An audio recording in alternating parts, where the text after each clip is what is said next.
Welcome to the Podcast, the podcast about podcasting from True Story FM. I'm Pete Wright, and that over there is Andy Nelson. Hey ho.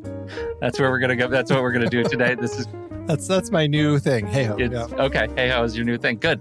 I look forward to seeing the outro variant of Hey ho later. That'll be fantastic. We've got a couple of things on deck today. We want to talk about some changes that Apple is making in its promotions right now, and we have a conversation with John Spurlock, and I'm very excited for people to hear that. Especially coming in on our conversation last week about OP3 and Yes. moving away from Chartable as Spotify closes it down at the end of the year. To open with Apple, though, we're talking about narrative series. What does this mean? And have you heard the ads? Because the ads are everywhere right now. I have not heard the ads. No, I'm not sure where I would be hearing the ads, but I'm not hearing the ads. In podcasts. Apple has they have bought a whole bunch of dynamic ads from other podcasts that I listen to talking about how they're making this shift. Or not a shift. They're just really heavily promoting narrative, what they're calling binge-worthy series, multi-part series of shows that they are offering ad-free. And it sounds like they're picking one for a certain period and saying, you can get this on Apple Podcasts completely ad-free. Like somehow they're subsidizing it as a way to get people coming in and listening to bingeable shows.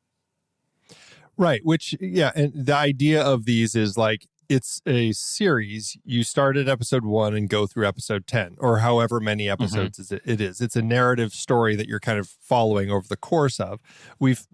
Serial certainly was a popular one when it kicked off and it kind of blew up in the podcasting space. But there are a lot of these out there right now, and it is a growing space. But Apple is very specifically targeting this with Series Essentials, this new, kind of category that they have, where it's really going to be promoting these as something to find and listen to. Yeah, and you can see it on the Apple Browse page in Apple Podcasts. You scroll down, you'll see top series, and you'll get Kill List from Wondery, Candyman from CBS News is number 2, The Deck Investigates from AudioChuck, and one of these will be presented on Apple with no ads and no memberships required. And I don't know, I think that's pretty cool. Are you in favor? Are you down with the bingeable series on podcasts? I definitely enjoy the bingeable series that play out there. I think they're a lot of fun to tap into. And I mean, Apple has always kind of had some form of a categorization on their site to help you find what are you looking at. They've got the new and noteworthy, which is always there, but then news or movies or sports or whatever it is. And there's been kind of like, I guess there hasn't really been a series. And I guess that's what's interesting, because like there's been a true crime thing, but sometimes those fall into this category and sometimes they don't. Right. So by really kind of fine tuning this, it allows people to find things that perhaps might be more bingeable. And also, and this is definitely a thing in podcasting, that I think sounds profitable, put a report out recently on like how hard it is for podcasters to get somebody when they finish a show to start to find another show and continue podcasting, as opposed to like, I don't know if I'm going to podcast again. And by putting them all under one place, it might actually be easier for people to go, I really enjoyed that one. Here's a recommendation. I'll try this one out. Absolutely. And this is interestingly, it's something you and I have been talking about for a long time, for a number of years, which is essentially taking existing podcasts, breaking them up into seasons, and use that season as a series, right? That's effectively what we've been doing, and trying to cultivate a more of a mentality of creating a narrative arc over a number of episodes that are somehow connected. Because once they're connected, once you get to episode 3, you're going to want to get to episode 10, right? If you're telling the story right. It's hard to make that change in mentality. If you are a week-to-week podcaster, it's hard to do that. It's hard to even imagine taking breaks, because we've been told, oh my goodness, never take a break or you'll lose your listeners. And I think that's largely false now. But I do think that thinking in terms of series, this further cements that notion that we can create different kinds of stories, even in our podcasts that are not, true crime. We can tell different kinds of stories and think in terms of a longer arc that is connected in some interesting ways. And I look forward to doing more of this kind of thinking as we continue to grow our podcasts. Yeah, I think it's, I just think there's a lot to be said, especially the way that streaming services have already changed how people absorb content. The idea of binging has become so popular. And I think finding a way to kind of tap into that concept, but in the podcasting space, I think it's smart. So I'm looking forward to adapting to this more and more. All right, let's turn our attention to John Spurlock. Do you want to give a bit of a preamble to our conversation? Chartable gives you analytics essentially for your shows, and Spotify acquired it, and now, I think it was perhaps easy to see the writing on the wall that this may not actually mean this Chartable will be around forever. And sure enough, here we are. We talked about how they are closing Chartable at the end of the year, and people are scrambling to try finding new ways to track some of this information. And OP3 is an open source platform that's been out for a few years, and we made the switch. And it's going to be a great conversation with John about why he started it, what it does, and more. And we should say he found us through his secret technical wiles. And he actually, it's as if his ears were literally burning while we were talking about OP3 last week. We didn't know John. We didn't know anything about it. And he reached out to us. And so I just have to say, very, very grateful that he was willing to take the time on very short notice to come sit down with us for 25 minutes and just give us a little bit of history and future about this analytics package, which I think is going to be important for podcasters. So here we go. Our conversation with John Spurlock. John Spurlock. Oh my goodness. OP3. We just talked about it last week. We're very excited to have you here to tell us more about what you are doing with the Open Podcast Prefix Project and why you decided to name it something with such disastrous alliteration that I sound like an idiot every time I try to say it. Welcome to the podcast. Thanks. I don't think I've said OP. I always call it OP3. I never have said the full name, I think, for 2 years. So so that's a good place to start. 2 years. Like, why did this thing just crop up for me? I imagine it's because I wasn't looking for it. But now, like a vicious game of slug bug, OP3 seems to be all over the place. But it's been around for a little while. Can you give us the origin story in short strokes? Yeah, absolutely. It seems like I need to get on my marketing team here a little bit more. So this was something that came out of Podcast Movement, actually. So those conferences, there was the one in Dallas. It was the one with the crickets. Yeah. And I was at a dinner, and this was right after Spotify acquired Chartable, which was kind of one of the large number 1 or 2 podcast prefix services out there.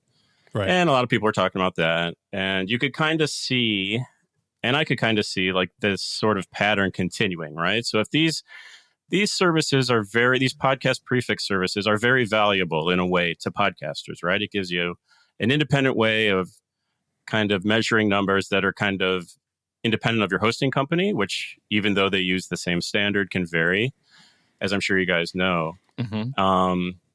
But if it's a for-profit sort of enterprise, if it's a company, these services are always going to be incentivized to be creative, right? Let's get creative with what data we have here, right? Let's sell the data, in particular IP addresses, right? So I don't know if people are familiar with how these work, but basically every download that goes through your podcast goes through these prefixes first and then goes to your media host. So you're kind of like each listener is telling someone else, sometimes up to 8 or 9 others, what your listeners are doing, right? And that IP address is crucial. That's the thing that folks can join over to third-party databases that talk, that say like, oh, how did this person vote? How did this, how old is this person? What is this person doing on social media? All that kind of stuff. That's valuable info.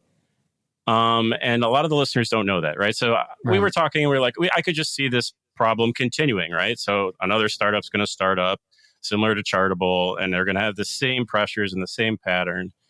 And it's 2022, and why isn't this service sort of doable as a standalone, solid thing that just does what it's intended to do, which is just create podcast stats for podcasters, do the positive sides of these services without the downsides, and kind of not be for profit, but basically just be supported, like keep the costs low and be supported by sponsors. Mm-hmm. And so some of the podcast hosts, I talked to Justin over at Transistor there. He was really excited about it from the beginning. And basically threw this up there in 2022. So my background is I'm a software developer. I worked at finance companies, data companies. I worked at Google for a few years, but I've never done the startup thing. And I've always loved podcasting. I've been listening from 2004, wrote a bunch of stuff internally for it. Yeah, exactly. And I just think it's so interesting, right? I remember the days before the internet still. I'm like mid 40s. And so I still have that sort of like nostalgia for what the internet can do. And I think podcasting is one of still that early, it feels very early internet to me, where, it's very, anyone can publish and anyone can listen, and that's decoupled, which is kind of cool. Because as soon as you get those coupled, then, you're kind of subject to the whatever platform's rules.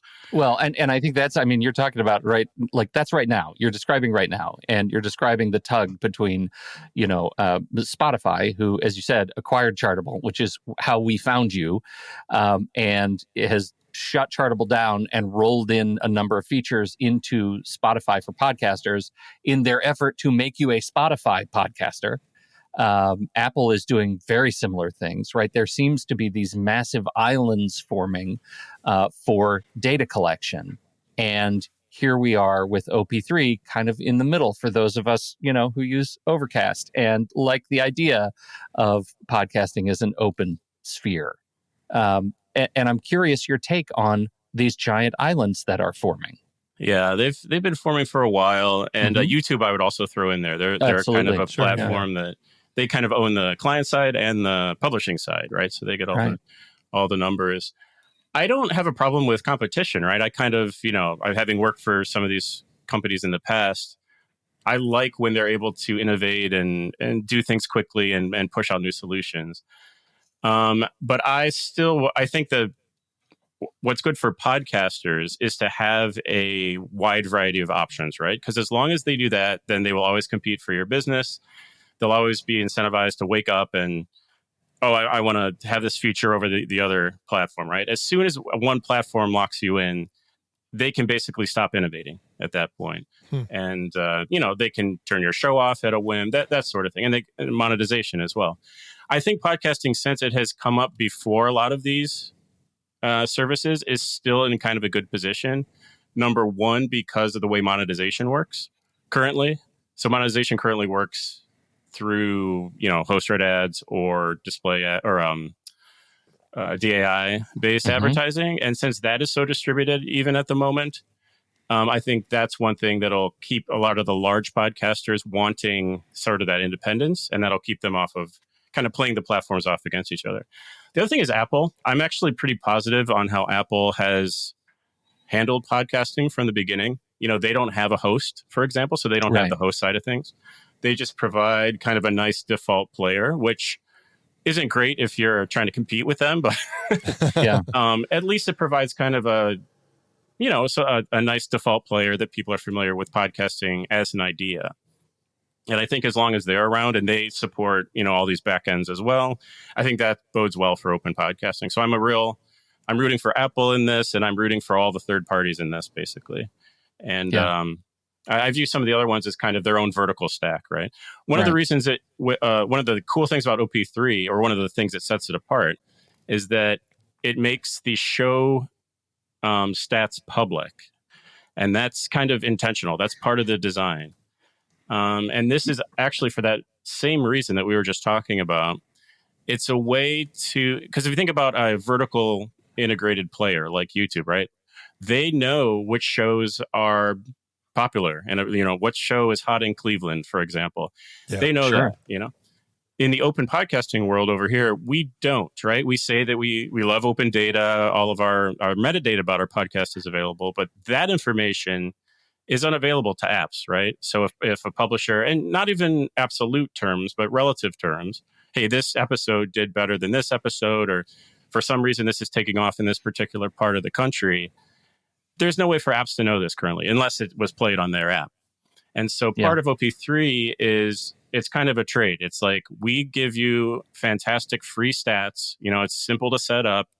A lot of the hosts actually make it as easy as a checkbox. We'll create a nice show, a nice looking show stats page where we show you top apps, top countries. We'll show a nice episode pacing. So how are you doing relative to your other episodes? We'll actually make it so you can download all of your data if you want to do your own analysis. This helps folks that manage a lot of shows. If they're across hosts or even at the same host. But then also we make that available via an API to apps and directories. So the more podcasters that use OP3, the more they can be available to incoming opportunities based off of how they're doing with their show. And I imagine by extension to go to services like, I don't know, Listen Notes or Good Pods or whoever does, helps with ranking, to be able to show like the heat list of episodes that are most popular by way of actual listener data across all platforms, which is not something that they can do easily now. Exactly. One of the integrations that I was most excited about and had not thought about is Rephonic. I don't know if you're familiar with that service, Rephonic. Mm-hmm. So they basically provide stats for they have a page basically for every podcast that's out there. And they were able to add to their shows, the shows that use OP3, kind of a verified downloads numbers. So you can get a nice little green checkbox that says, not only do they say they have this many downloads, but we're pretty confident that that's true based on an independent measure of this. Can we talk a little bit about certification? Because, as podcasters, as a podcast network ourselves, we hear all of the hullabaloo around IAB certification. That was a big deal 5 years ago or something. And, now we have IAB V2. We look for hosts that are IAB certified. And your take on IAB, you are IAB, you follow the IAB V2 specification, you're not certified.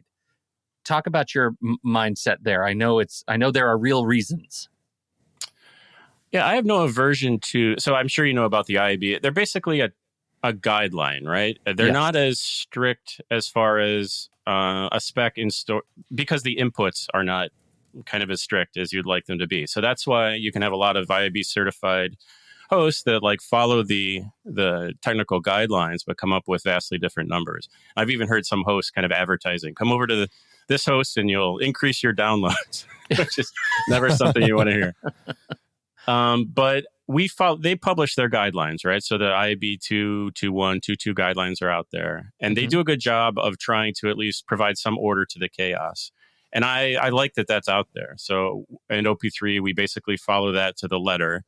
And we use as our inputs actually some interesting open app identifier projects. So there's a project out there that basically says for every user agent, what is the app that this is associated with? We've used that from the beginning. So you'll see a long tail of apps. We basically categorize every podcast player that could possibly be out there. So we use that for normalization and to identify bots as well. But it's a lot of work actually as well. So behind the scenes, it's some work that the IAB certification needs, because you have to stay on top of bad actors, right, in this open world.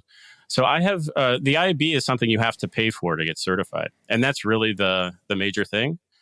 If someone would want to sponsor an IAB certification, I would not be averse to it at all. Sure.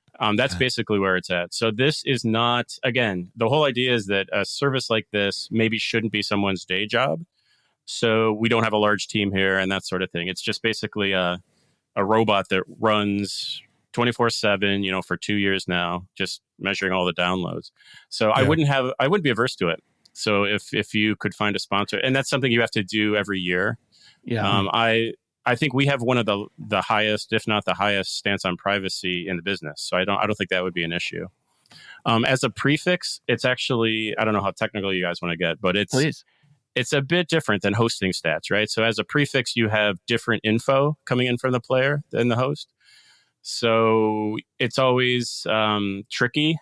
If you look at some of the certifications that other prefixes have done with IAB, it's not exact. It's like putting a statistical modeling on top of an already inexact science. So it's sort of interesting, but I wouldn't be averse to doing it.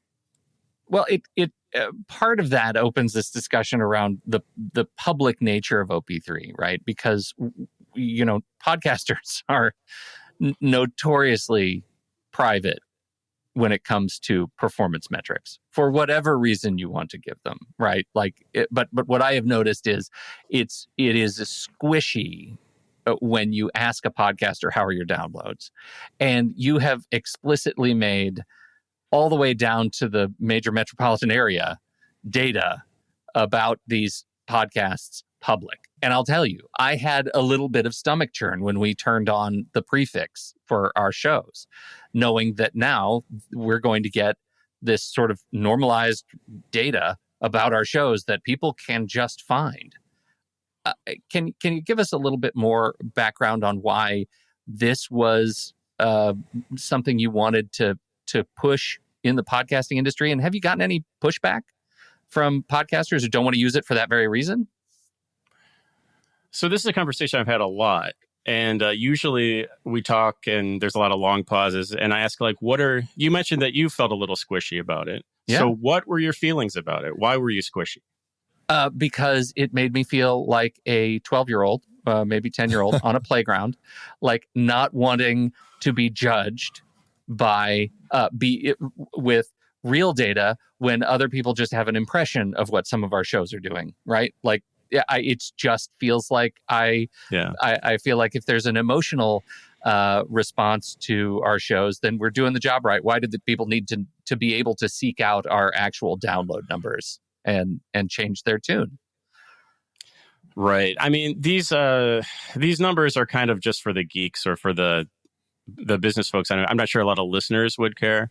What's interesting is Libsyn actually provides a sort of median and sort of percentile based numbers as far as how many downloads a typical show has. This is a metric that a lot of people always ask, right? I'm sure you get a lot what's a good podcast? How many listeners is a good podcast? I think people would be surprised to know.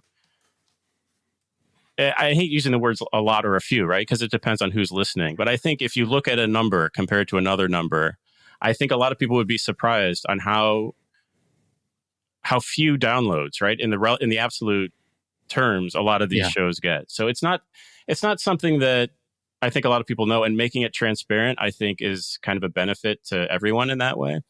It's sort of like YouTube, right? Where you can kind of see in all the channels, like that number is public. And I almost feel like a little bit of an age breakdown as well. So you talk to some younger folks and they don't care. They're like, oh, this is great. Yeah, we can, it's actually less work for us. People can see what we're doing without having to send stuff all the time. And it's sort of here's what we're doing. And then older folks that have always been like, well, we have in this range, right? Or in the past, they seem to be a little more hesitant. But I always ask, again, just think to yourself, why? What's the actual thinking behind that? And usually it's kind of it's like we don't want to be exactly honest, right? At the end of the day, we'd rather sort of fuzz it a little bit. And I'm not sure that that's helping anyone, right? At the end of the day. And it's not something, I don't think listeners care, right? Like if you have a great show that someone likes, I don't think they care how many other listeners there are. Right. We have done I have done some things in OP3 to kind of make sure that there's never any sort of ranking. That's not the point of this. You'll never see kind of shows compared to everyone in an absolute terms. I think we have so many shows now that it does make sense to do some sort of directory just to kind of see. A lot of podcasters kind of want to know, I have this many downloads. I would love to do a feed swap with another show that has this many downloads, because that often is a nice trade that happens, right? And I don't know that, right? So it might be a nice way to do things like that. But we'll never we actually turn off the robots indexing. So your OP3 stat show will never be the thing that pops up for your show when people are searching on Google for your show. It's up to you whether or not you want to include that as a podcaster. The whole point of this is it needs to be sort of very useful for the podcaster, and then also useful for discovering those podcasts in apps. That's kind of the idea. So that's the trade-off you're making there. And did I mention that OP3 is free and will always be free and with full history? That was actually my next question. So with full history, like we only turned it on for some shows about 3 months ago, and for others about a week and a half ago. And so we're just in that data collection model or mode. But unlimited history is, how big of an ask is that for you to maintain on a free service? Well, what I've seen now over the years is that it's a big deal for very large shows. And pretty much all the other shows are kind of add up to one of those very large shows. So it's really you envision the long tail chart, right? Where you see a bunch of shows at the top from a data perspective, and then everyone else kind of.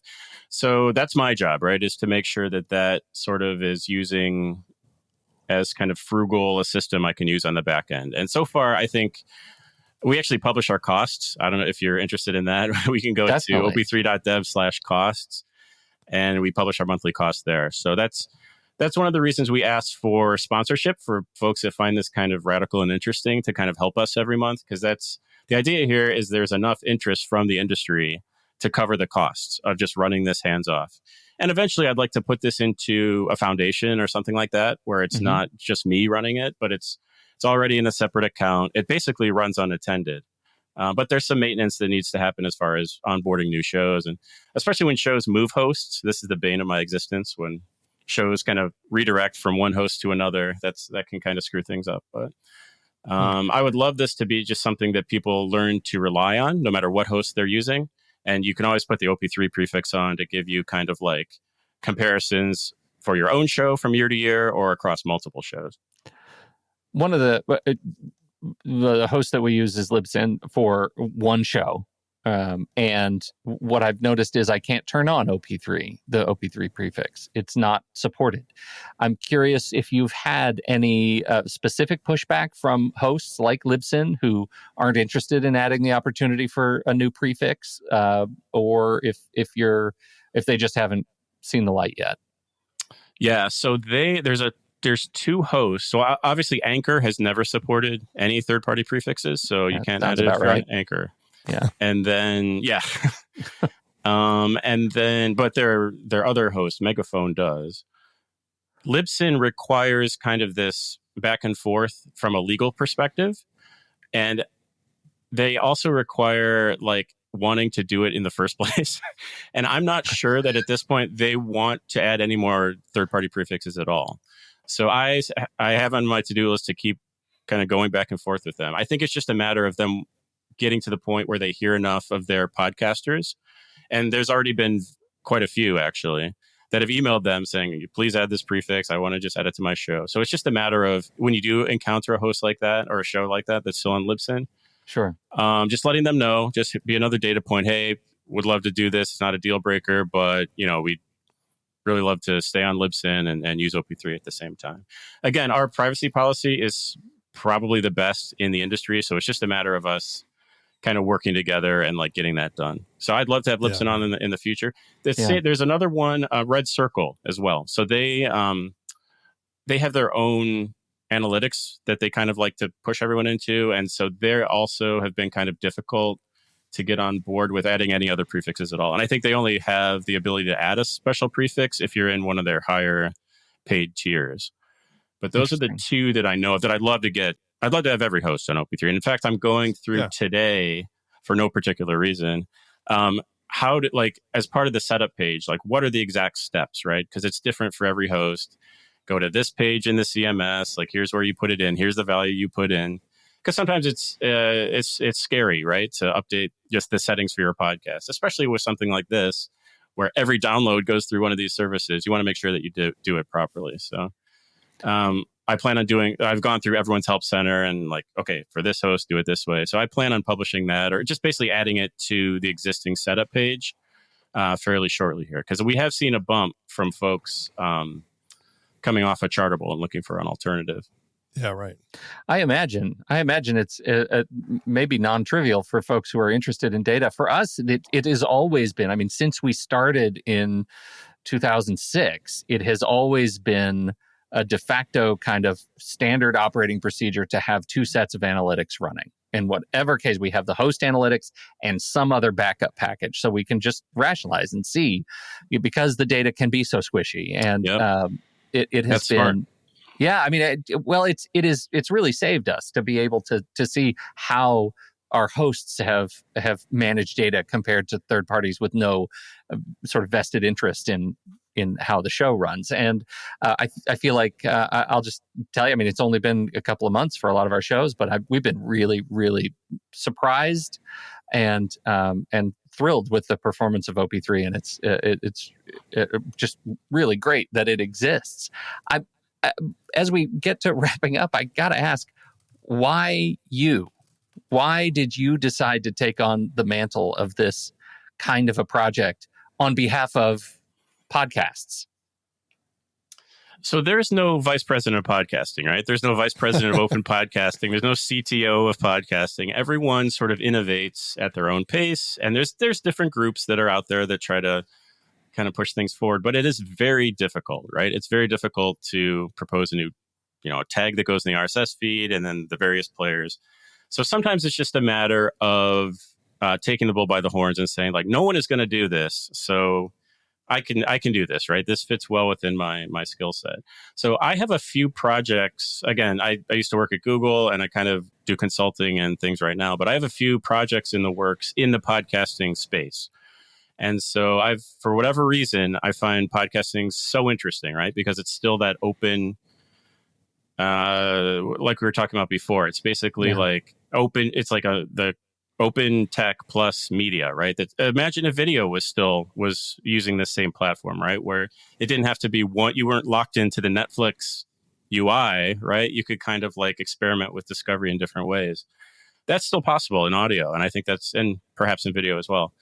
I think that's cool. And so no one else would build this. So I could see a straight line on how to do it. I kind of a full stack sort of developer kind of guy. I've always been good at plugging two systems together. And that's basically what this kind of service was. And I figured it's something that now you can basically tell everyone as a podcaster, you're not kind of ashamed to tell listeners that you're adding these services on that may be sending your data who knows where, right? There's always a reliable option, right? It's always the fallback. It's never going to be the flashiest, although I think the stats pages look pretty good myself.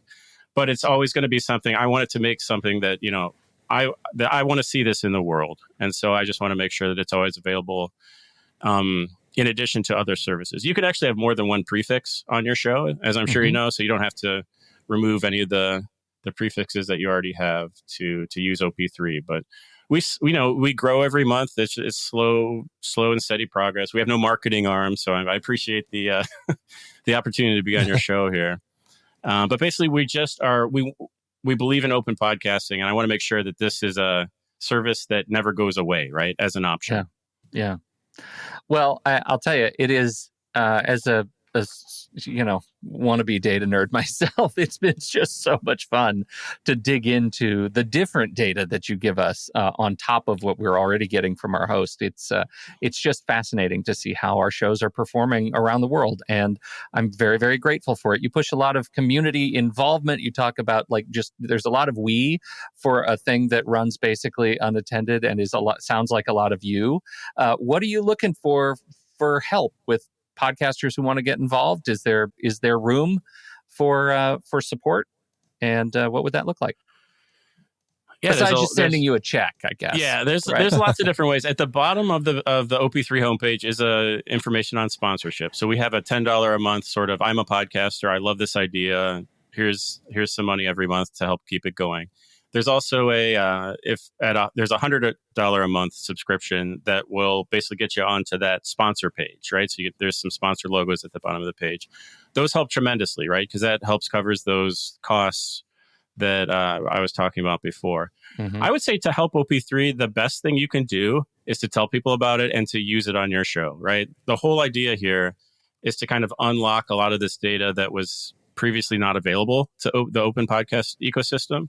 So even more than money, I would say like really like adding the prefix to your show helps out the initiative more than anything else.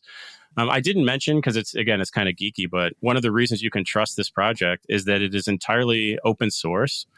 So you can actually see the request. You can actually see all the code for how this works on GitHub, right? So there's a link to where that is. And that's not to fork or do anything like that. It's basically just to audit. And I don't have to kind of like, you don't have to trust me on this, right? So when there's a link on every show stats page, it says how we calculate downloads, and it talks about IAB and that sort of thing.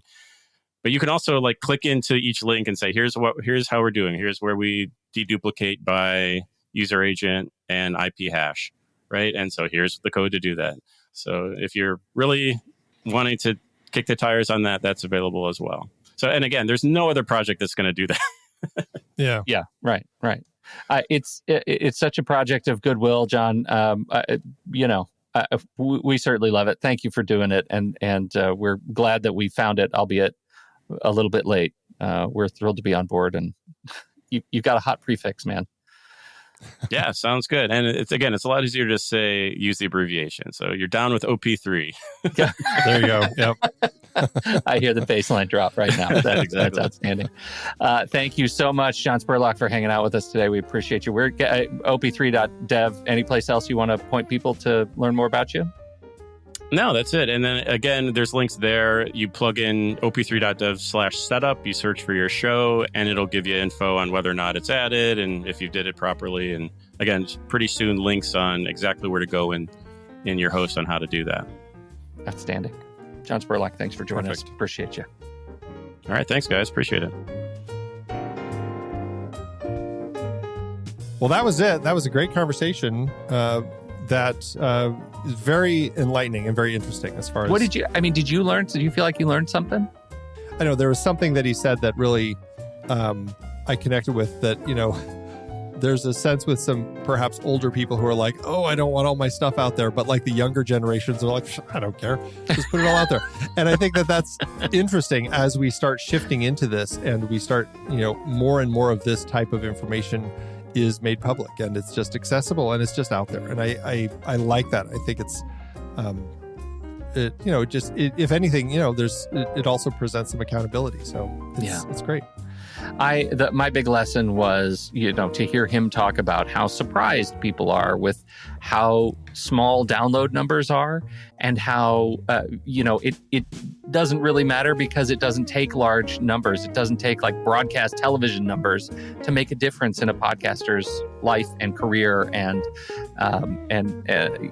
thinking about podcasting as a community space is very important personally to me. And we've been doing this a long time, and that vibe has never changed. And support your local podcaster. What can I say? They're good people, and they like Twinkies. Do they, though? Thank you. Thank you, everybody, for downloading and listening to this show. We appreciate your time and your attention. On behalf of Andy Nelson and John Spurlock, the kindly John Spurlock, I'm Pete Wright. We'll see you next time right here on the podcast about podcasting from True Story FM. See ya. There's my outro for this one.